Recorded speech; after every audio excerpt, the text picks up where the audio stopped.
Howard Gardner's multiple intelligences theory. Howard Gardner's conception of intelligence, like Sternberg's, is broader than traditional conceptions. It is different from Sternberg's, however, in that it describes 8 separate types of intelligence. Accordingly, Gardner's work is referred to as the theory of multiple intelligences, or MI theory.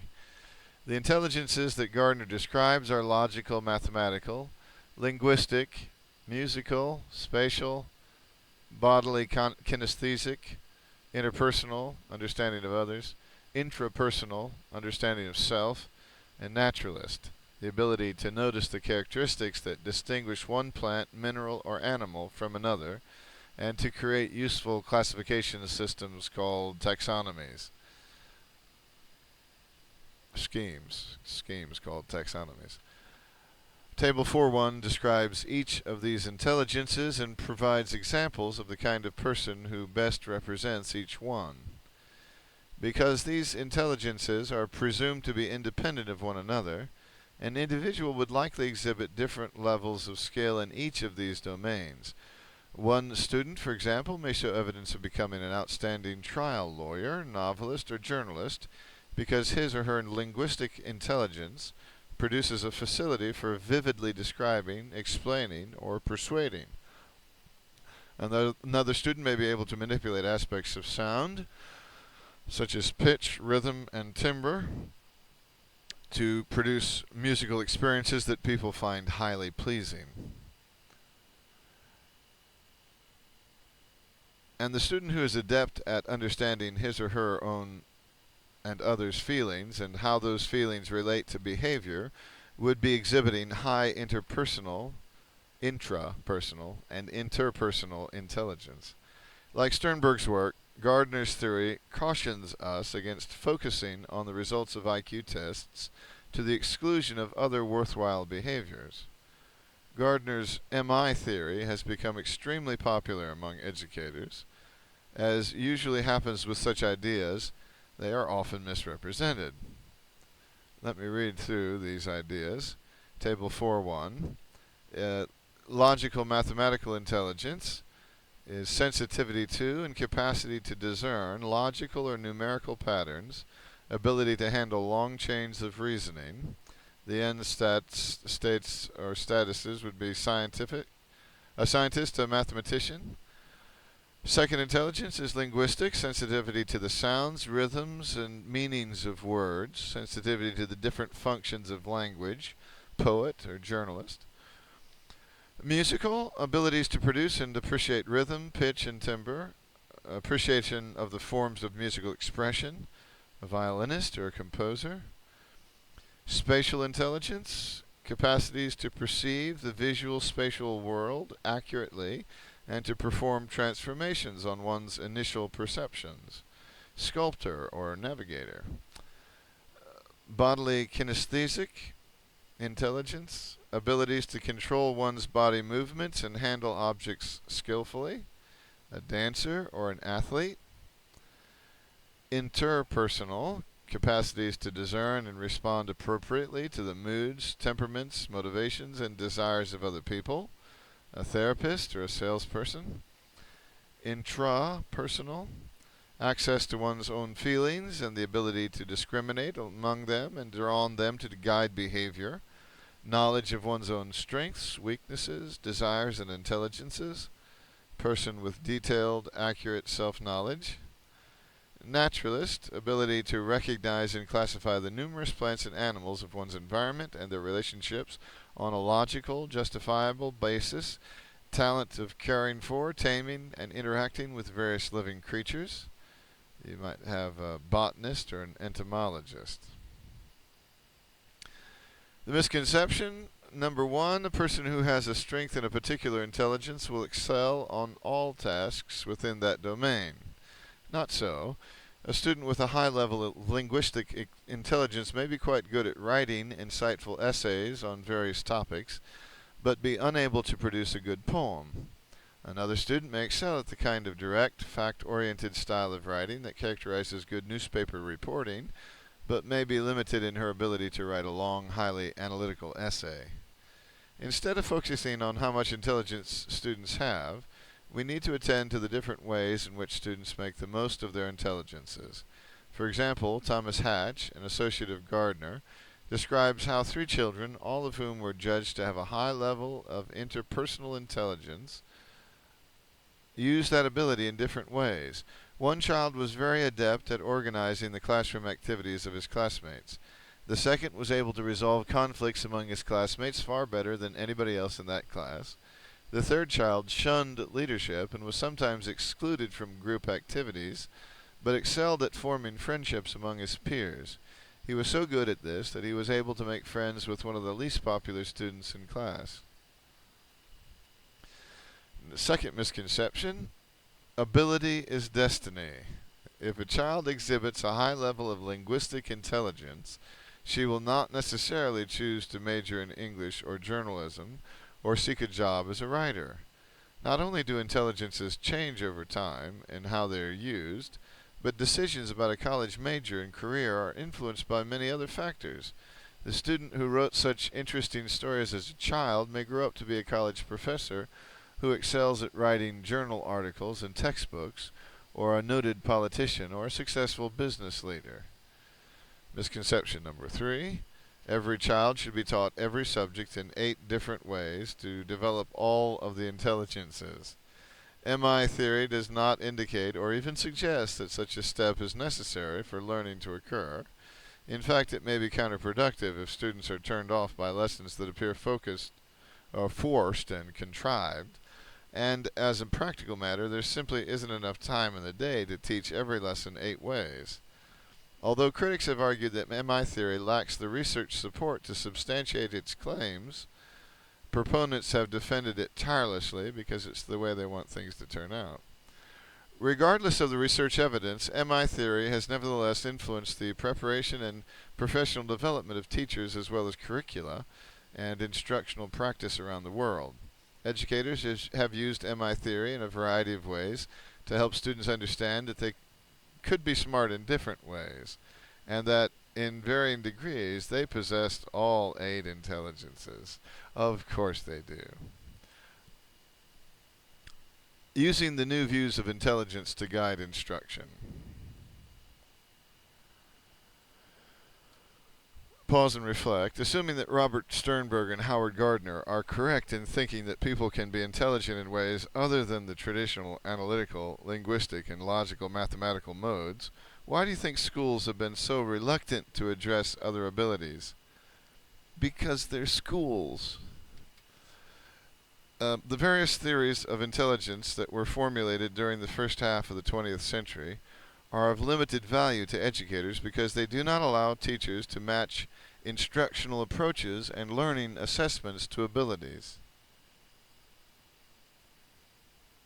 For example, because traditional intelligence tests, such as the Stanford-Binet or the Wechsler Intelligence Scale for Children, are designed to rank students according to how they score, rather than to assess how they think, their basic educational use is to determine eligibility for programs for the gifted and talented, learning disabled, and mentally disabled.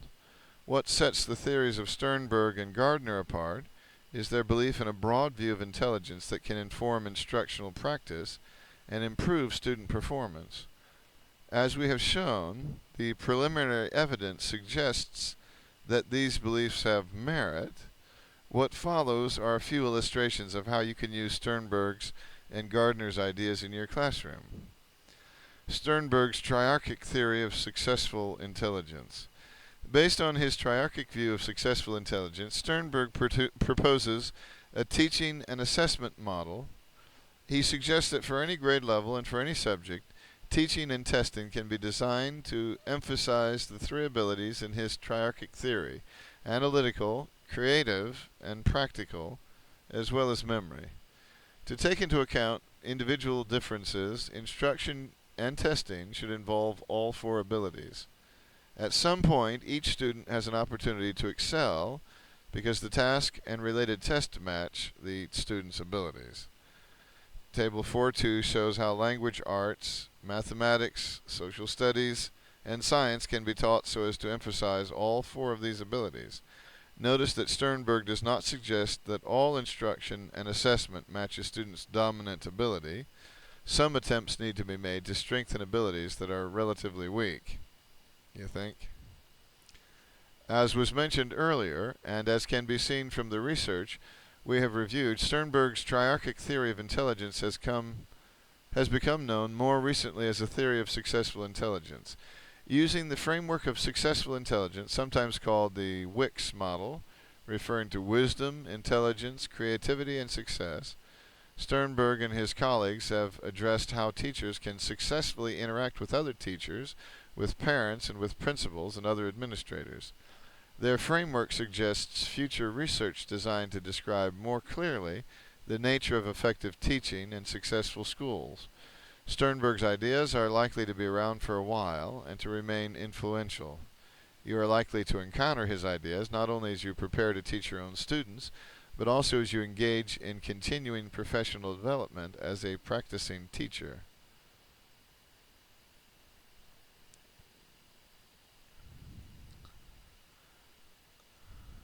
Where's the table?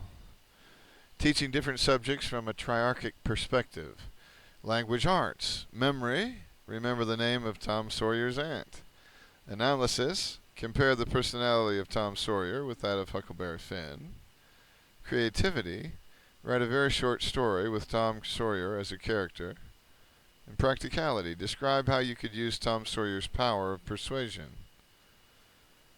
For mathematics, memory. Remember the mathematical formula, distance equals rate times time.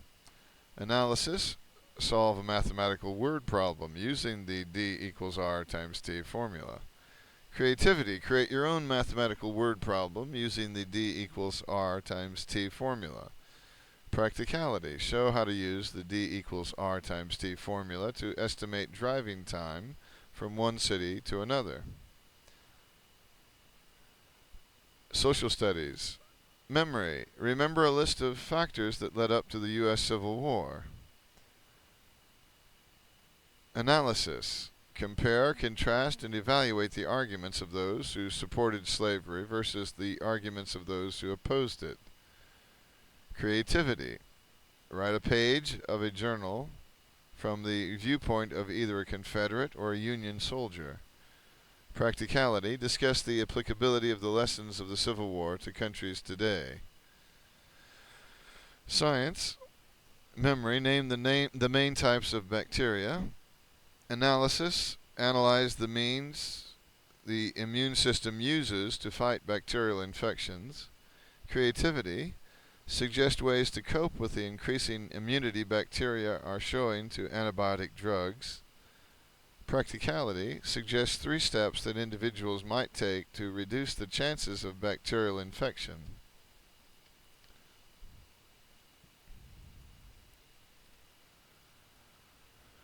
Gardner's multiple intelligences theory.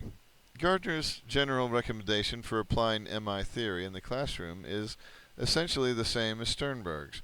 He believes that teachers should use MI theory as a framework for devising alternative ways to teach subject matter. MI theory should lead to increased transfer of learning to out-of-school settings. Because MI theory helps students mentally represent ideas in multiple ways, students are likely to develop a better understanding of the topic and be able to use that knowledge in everyday life. For the same reason, MI theory also suggests that learning in out-of-school settings should lead to increased transfer of learning in school subjects. For example, musical experiences, both listening to music and taking music lessons, have been shown to have a positive relationship with scores on a variety of cognitive measures, including IQ tests. Listening to music that one enjoys enhances performance on a variety of cognitive performance measures for both adults and children. For preschool-aged children, listening to music enhances creativity. Taking music lessons is positively related to academic ability, even when other factors such as family income, parental education, and participation in activities other than music are taken into account.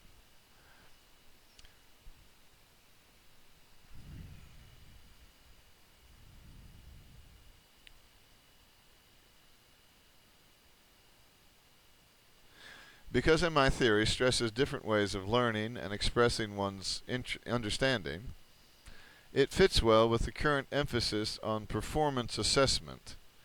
For example, instead of just using multiple choice questions to measure linguistic competence, teachers can ask students to play the role of newspaper editor and write an editorial in response to a current issue. As we mentioned earlier, it is a mistake to think that every lesson has to be designed to involve all 8 intelligences, but with a little thought, many lessons can be designed to include 2 or 3. For example, high school algebra teachers combined kinesthetic and logical mathematical abilities to teach a lesson on graphing.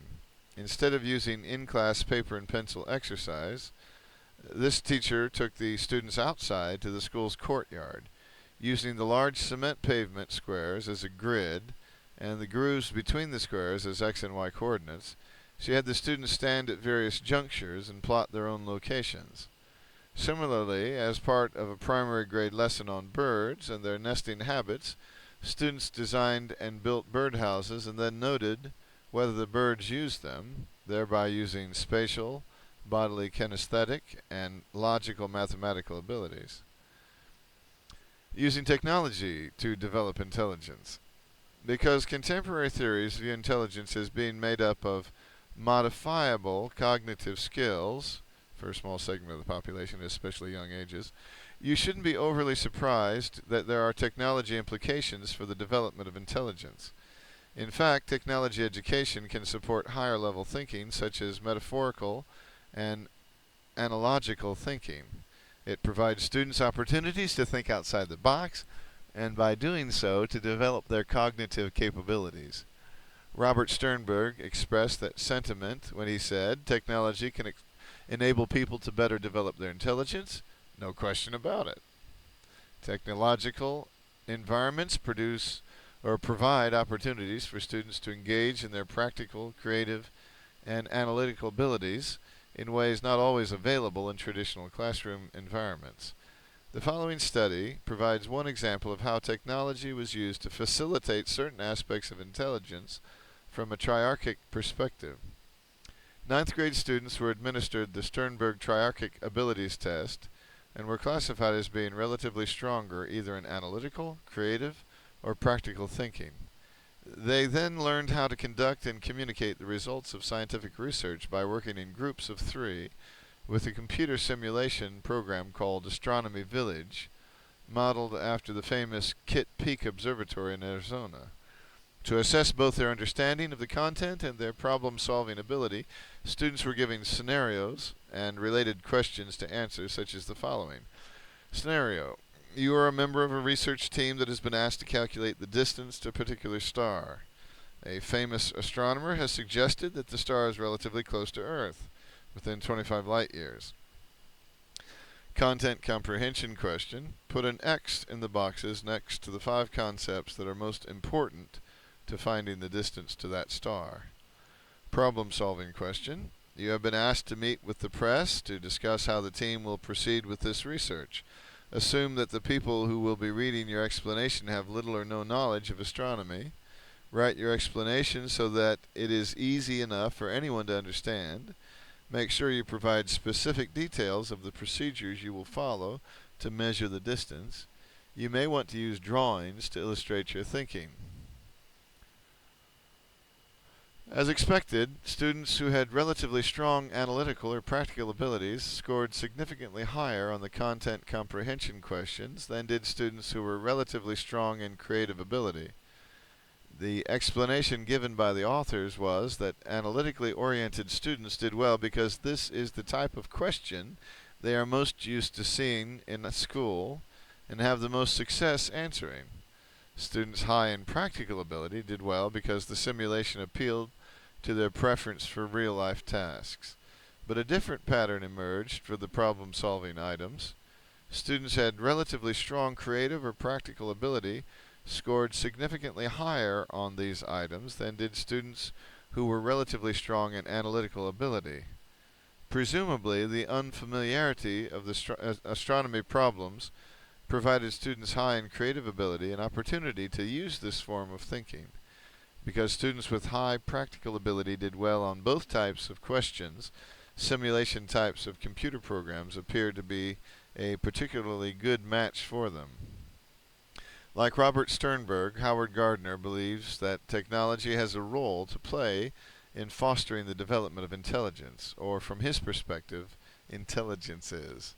For example, he notes that computer programs allow students who cannot read music or play an instrument to create musical compositions that interactive virtual environments can engage several intelligences.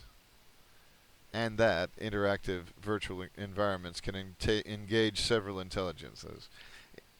In later chapters, information processing theory and constructivist learning theory, problem solving and transfer, we will examine virtual learning environments, including multiple user virtual environments, MUVEs, in more detail. For many educators, technology holds great promise in addressing the MI theory promoted by Gardner. For instance, web-based conferencing might promote students' interpersonal intelligence. Programs that make it easy to do concept mapping, flowcharts, photo editing, and three-dimensional imaging are closely tied to visual spatial intelligence. Idea generation and pre-writing software tools such as SunBuddy Writer, Imagination Express, and Inspiration can assist verbal intelligence. Computer programming with tools such as Lego Logo can help students problem solving and logical mathematical intelligence. Other software addresses musical intelligence, for instance by enabling students to see musical scores as the notes are played, and bodily kinesthetic intelligence by offering a visual breakdown of an athletic skill such as a tennis swing. Clearly, there are technology tools for all the aspects of intelligence that Sternberg and Gardner described. As a teacher, these tools allow you a great deal of flexibility. With the many options that digital applications offer, you can let students choose ways of learning that match their own strongest abilities, or you can have students use software that helps them improve in areas in which they are weak.